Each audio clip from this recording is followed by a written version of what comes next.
Bina. Yeah. Lengthen tailbone, pull, yes. Pull belly up. Yes. Pull belly up more. Yes, right there. How many of you would say, my left buttock right now is very active? That left butt cheek feels like a ripe mango. A mango is a nice image, don't you think?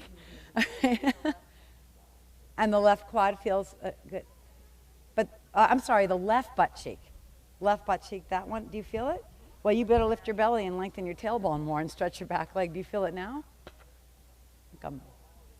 Well, maybe you got to do feet, shins in, groins back. See how, this is how we talk to each other. This hurts, maybe you got to do this. Okay. Now, when you keep your belly lifted like this, you bow forward, but you don't let the belly go. You have the tailbone tucked, bend the front leg, and you glide forward into Warrior 3. The back leg is on fire strong. Toes, leg, foot, everything is really hugging into the midline. And then you stretch. You exhale and stretch. Feel more steady, then you can stretch. Strength before flexibility, stability before freedom. Bend the front leg, reach back with the back leg to land lightly. And then step forward. What do you think? Were you more in control every step of the way? What a great feeling instead of that shaky kind of like, will I get my balance today feeling? Left leg in front.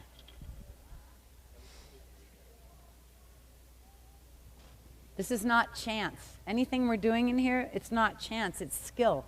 Hug your feet and shins in, and sitting bones back and apart. And then you have to draw your rib cage in a little bit and root your tailbone down and lift your belly. And now it's the right buttocks cheek is feeling very toned. That's my marker. Okay. Then you stretch your arms up. You know why? Because your weight is in the back leg. Can you feel that? Your weight is back in the back heel, and your belly's lifted. Do not drop belly. Bend front leg, bow with belly lifted, and just glide. And your back leg, the minute it leaves the floor, it's active. It's hugging in. Yes. And you're breathing and stretching. Go, Leslie, go for it. The back leg is really the good rudder. It's a guide for you. The more active the back leg, the more confident you are. The more you can stretch out. The more you can breathe. Go, Jake. Bring your chest down more. Yeah, try. And then stretch your back leg more.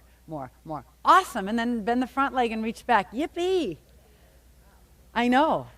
The wow is like my power, right? Your power, your own power. All right, now tree pose, right? Kneel down for a second. Where's Mark? What? And you still did it. Okay, all right. So Mark. Yeah. I admire you guys on the hill. Okay, so Mark, can you do this over here? I'll do it here. Here we go. Okay, so why don't you take your left leg and I'll take my right leg up. So left leg up. Yeah. So this is tree pose, and we are going to show you how, by using our muscles, we hug feet and shins in, take groins back, and then lengthen tailbone down, and the leg opens. Ribs back, tailbone down. Look at the leg opening from my tailbone. Does that read? Now we're going to show you, Mark. Let's show him just trying to open the knee. Watch, just open the knee. See the difference? No connection internally. Yeah. So now we're going to show you the way we want you to try it. Hug your feet and shins in, groins back, ribs lift up, tailbone goes down, and the leg opens internally through my power. I open the leg through my power. What else that does is it roots me down into the earth like a tree trunk and makes me more confident about looking up. Some of you have never tried maybe looking up and rooting down. The reason I'm smiling is because I'm doing it. Got a lot of power in his tree trunk. Thank you very much. This is your trunk, and these are the branches. Let's stand up and be a tree. Mark, did you find that at all challenging being on an uneven surface? A little bit. I started to clench my toes and had to relax. Yeah. So it's really fun to play like trees outside in the grass. That's fun, instead of a hardwood floor. Stand on your right leg. So you look at it as like this challenge of being downhill, and all these things are fun. Stand on your right leg, put your left foot up on your thigh. If you can't get your foot on your thigh, you can try bending forward, because that'll make your thighs go back, and that might be the loosening up you need. They're going to come level because of your work. Yeah. Hug your feet and shins in, pressing your foot against your thigh. Take your thighs back. Lift the ribs up a little bit, lengthen your tailbone, and see if you can operate the left leg's opening internally through your power. That's a cool toy.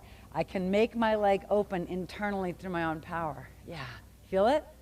That's a connection. Okay, and then put it back down. I see that your gaze is still a little bit down because you're so focused on your power, and that's fine. To lift the head up is challenging. That's all right. Try the left, standing on the left leg. Okay, so you're happy? Okay, you're welcome. Well, I take the ribs back gently and then lengthen the tailbone down and lifts the belly. And that's the energy that goes out into the knee and thigh. Yeah. This pose is a hip opener. It also fixes your knee because if you hug your standing shin in and push your foot against your thigh, you're doing shins in, thighs out. Feel it? That's what makes the knee feel better. So when I had a knee problem, I did this all the time. I hugged the shin in and I pushed the thigh out and my knee started to feel better. It was all muscles from all sides. And then lift the belly, tuck the tailbone down, push your tree trunk down stronger, like grow deep roots. Can you imagine fixing your knee with your foot?